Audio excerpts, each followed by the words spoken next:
Okay. So you talked about mapping notation a little bit, and that was to help introduce to you functional notation.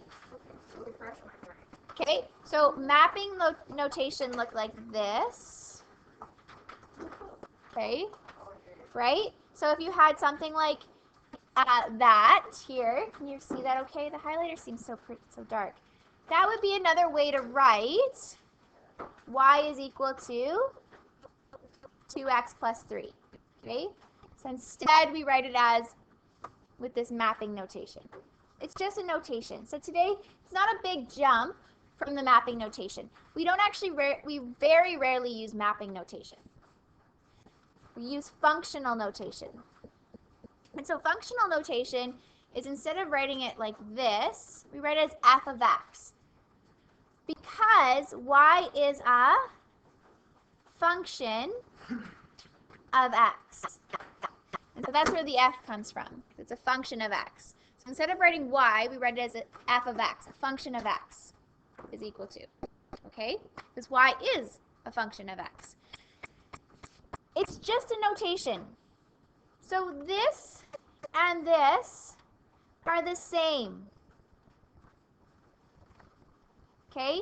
Same thing written two ways. However, there's a huge advantage to functional notation over just an equation. The advantage is I can have multiple functions. And so if the first function is, let's say, f of x equals 2x plus 3, then the next function I would call g of x. Maybe that's x minus 2. And then if I wanted to draw another function, what letter would I probably use next? H. H of x. Clearly not. So then maybe that's 2x squared. But see, I can actually now distinguish. See, if they're all y equals 2x plus 3, y equals x minus 2, and y equals 2x squared, which y am I talking about? When I want to talk about a specific function, okay? It's hard to know which one. You'd have to say the whole equation. Otherwise, if I want to say, hey, looking at g of x or looking at f of x, it's a lot easier to point to a specific function, okay? It also has other advantages. We can actually write in our input. You see the input of x. So for example, when our input is 5, my x is 5. See that? X became 5. We can plug in our input and get our y. So this actually has a functional notation. You can see the coordinate. That's the coordinate of 5, 13. X is 5, y is 13. Okay? When we sub in here, then you have to go back. Okay, what was x? What was y? Right? You don't necessarily see it all in one place. It's a notation for y equals. Okay? I've never heard anyone read it as f at x. It's f of x. So, but anyways. Okay, so let's move on to the next page and get into it. So when I'm asking you to evaluate f of 3, do you see how I have two different functions here? If I'm asking for f of 3, do I want the first one or the second one? The first one. We can identify which function. Now, this means my input, we want to input x equals 3. Do you see that all right? Should I zoom in? Okay. Input is x equals 3. So f of 3, what we're going to do is input x as 3 wherever I see x in the equation. So I see x right there. Right? So we're replacing our x's. There's two places. So my input of x, and then here's x. So we're replacing that with 3. So that means f of 3 equals what? 9 plus 5, 14. Okay? So what's the coordinate? I asked you what the coordinate is. The coordinate would be 3, 14. X is 3, y is 14.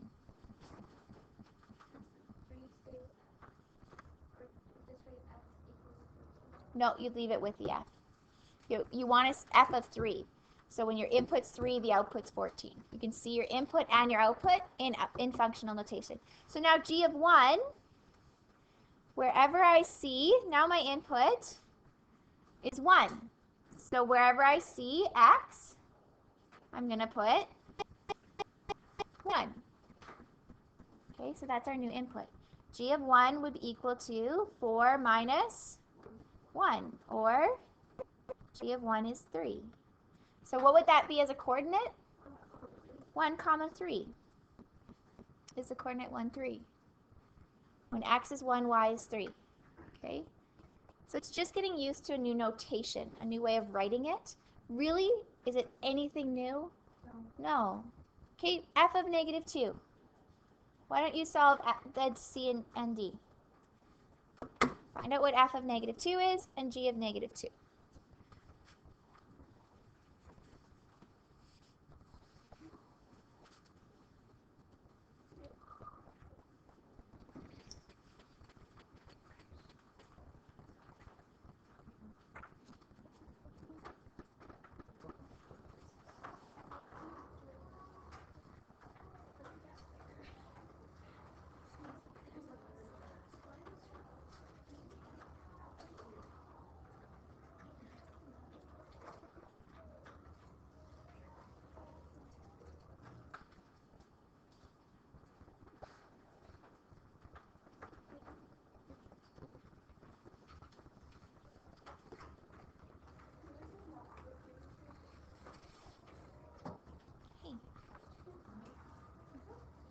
Can you?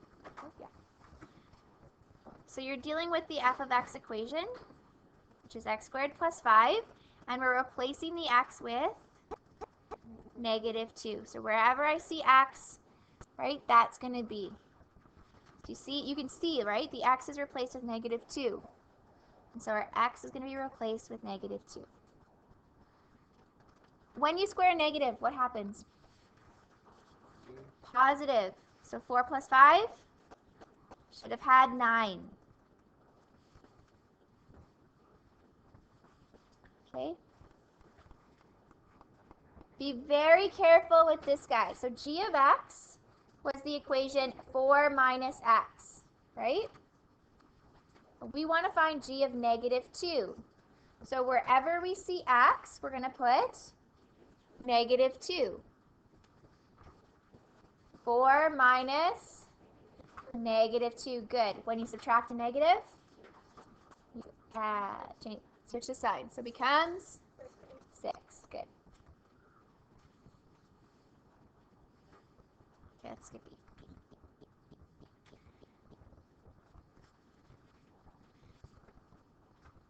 All right, so consider the function f defined by 5x cubed minus 2x. Determine f of negative 3.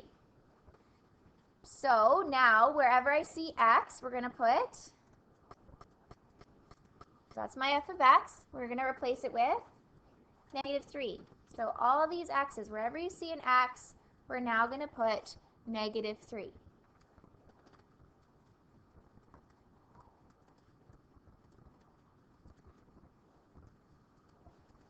So you want to replace it with brackets. Wherever you see an x, put it in brackets. Now, could you use your calculator? Type that in. Sure. 5 bracket, negative 3 bracket to the power of 3, minus 2 bracket, negative 3. You get the same thing. Negative 129.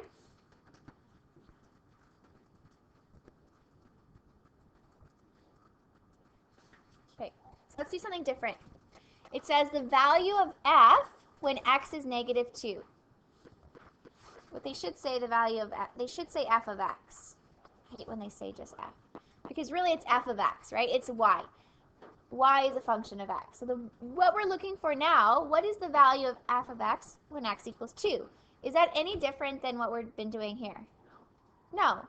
We're looking for f of 2. They give us the x value. 5 times 2 cubed minus 2 times 2. So type that in. See what it gives you.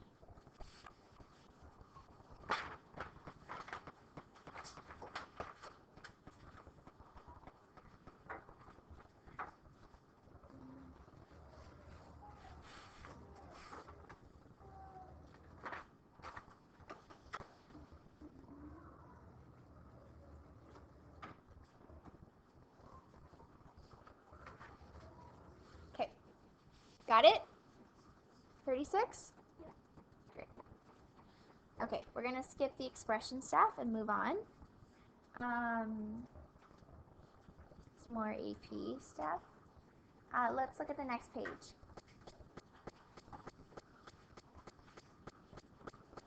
I'd like you to try 5A. So evaluate for f of 4. F of 4. So what did they give you? Did they give you x or y? X, right? Compare it to here.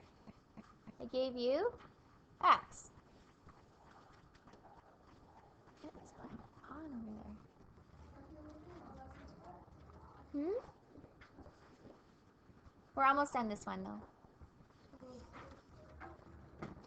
It's one lesson, just 2 of the workbook lessons. It's all the same thing.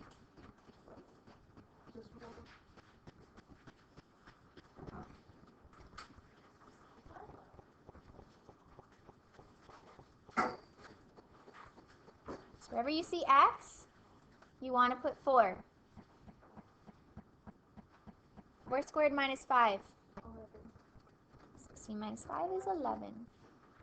Okay? All right, let's do something different. So solve the equation where f of x is equal to 4. Now, I already told you f of x is another way to write what? What is that the same of? Same as.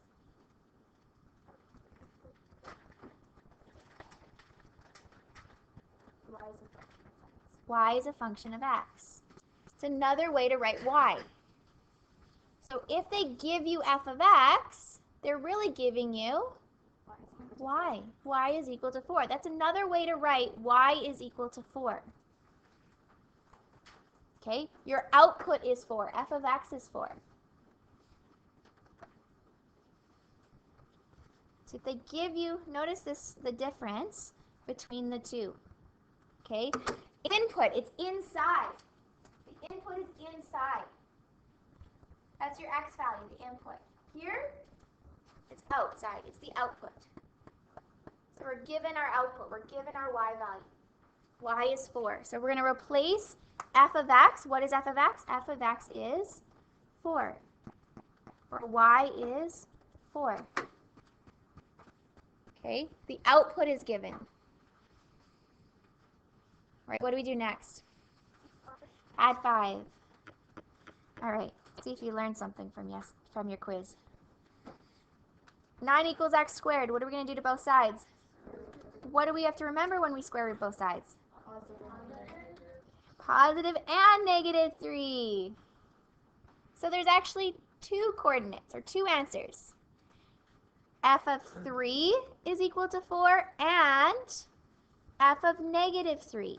There's 2 inputs that give positive 4. There's 2 x values, right? 2 coordinates. Negative 3 and 4, positive 3 and 4. That's how we write it in functional notation. Okay? RIT. Answers are radical. That's fun. Okay, let's do this. And then we're done here. Oops. I lost you. Got all weird. Okay, so this time, do they give me the input or the output? Do they give me x or y? They give you the y value, the output. Okay, it's not inside the brackets, so they're not giving you the input. So if our equation was f of x, or f of t, is equal to t squared, we're changing it to a t instead of an x, which is fine. So that's our, and they tell you f of t is 75. Okay, f of t is 75. So we're replacing the t, or are we replacing f of t? F of t. Yeah, the y is equal to 75. The output is 75. Now they do tell us that t is greater than 0. Okay, so that means when I add 5, what does that give me? 80 equals t squared. And when I do what next? Square root. Do I need plus or minus if t is greater than 0? it would be just plus, just the positive, right? Greater than 0 are positive numbers, only the positive. So t is equal to root 80. Do you remember how to simplify a radical? There we go. Yeah, you can go y equals x squared to get your table of values if you need that. Or if you know your y equals x squared, there's your perfect square chart. You probably know them, right? What is the largest perfect square of these numbers that go into 80?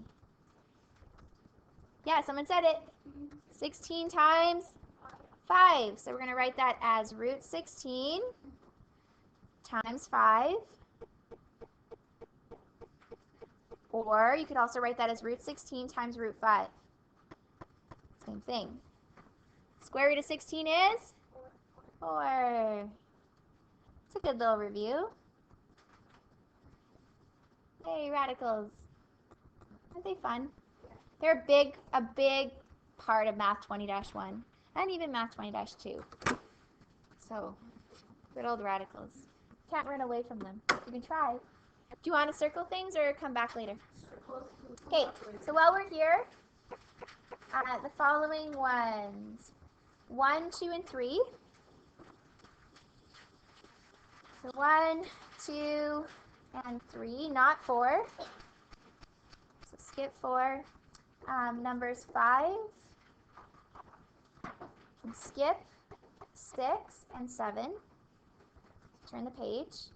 And then 8, 9, 10, 11, 12. 8, 9, 10, 11, 12. Okay? All right. So, not much different about this next lesson. We're just a little bit more functional notation. Okay?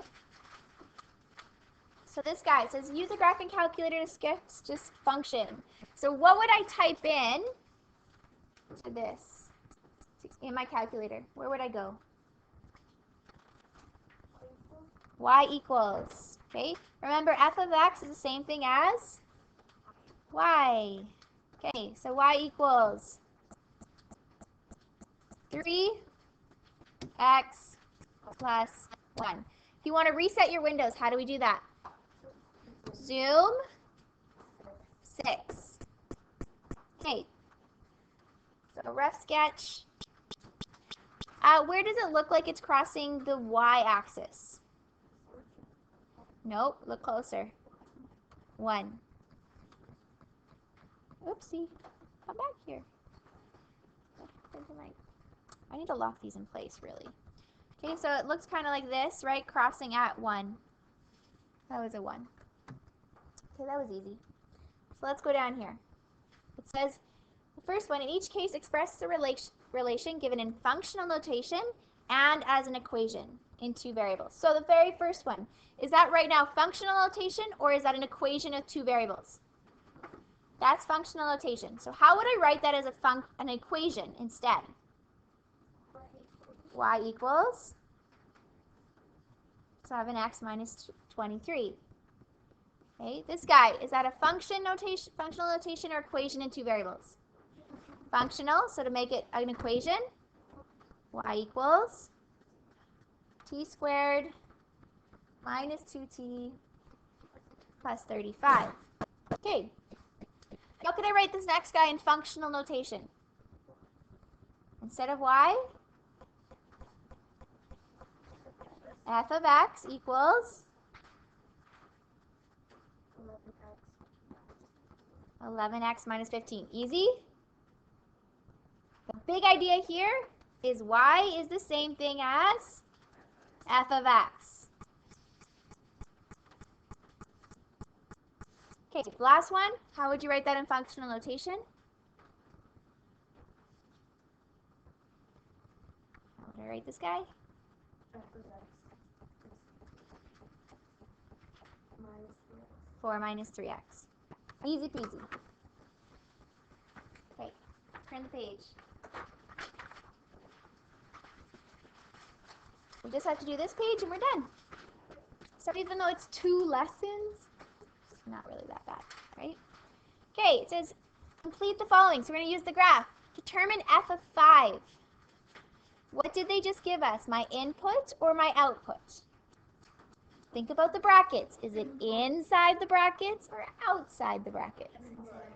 Inside. So this is my input, and input is who? X. So they gave me x is 5. And we're looking for then y. So looking at the graph, when x is 5, what is y?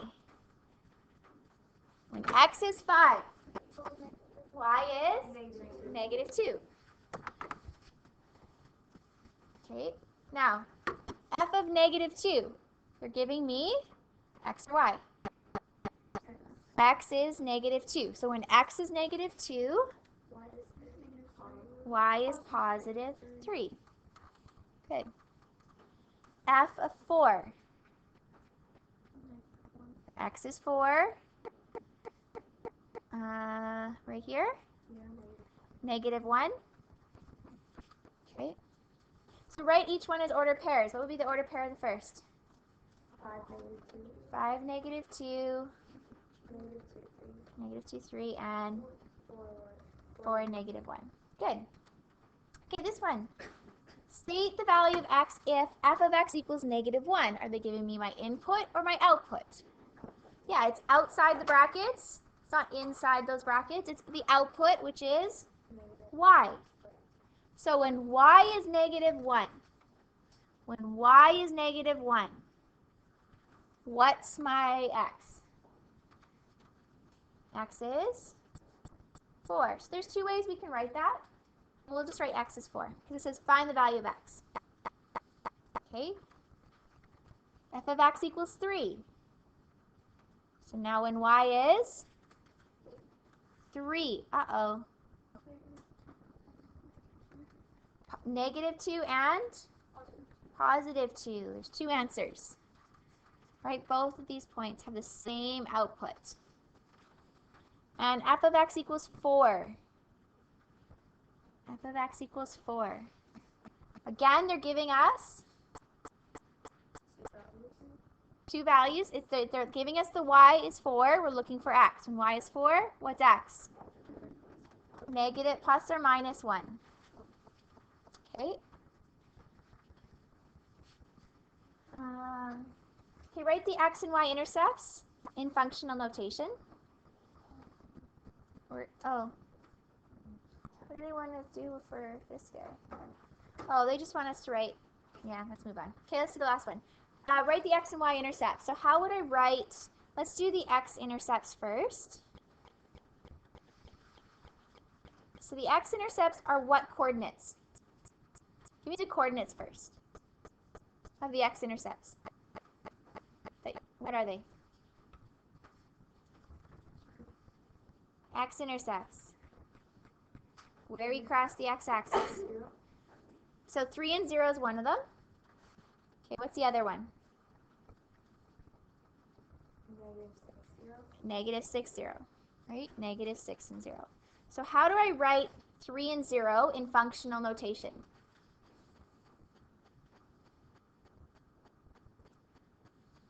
F of x, what's our x? 3 equals 0. F of negative 6 equals 0. What's our y-intercept? What's the coordinate of the y-intercept? 5, 0. So how do I write that in functional notation? 5x. Oh, is it 5, 0? 0, 5, 0, 5. Let's fix that. Yeah, x is 0, y is 5. So it'd be f of, no, not f of x. F of what? 0 equals 5. Okay. All right, what's the domain of this function? What's the domain? So how far left does this graph go? To negative 6. How far right does the graph go? Positive 7. Okay, and it's an inequality because it's continuous. It's connected between negative 6 and 7. How far low does the graph go? How low can you go? Negative 4. How high? So this guy, you can circle the following. 1 to 5. Missed 3. 1, 2, 3, 4, 5. And then 7 AC.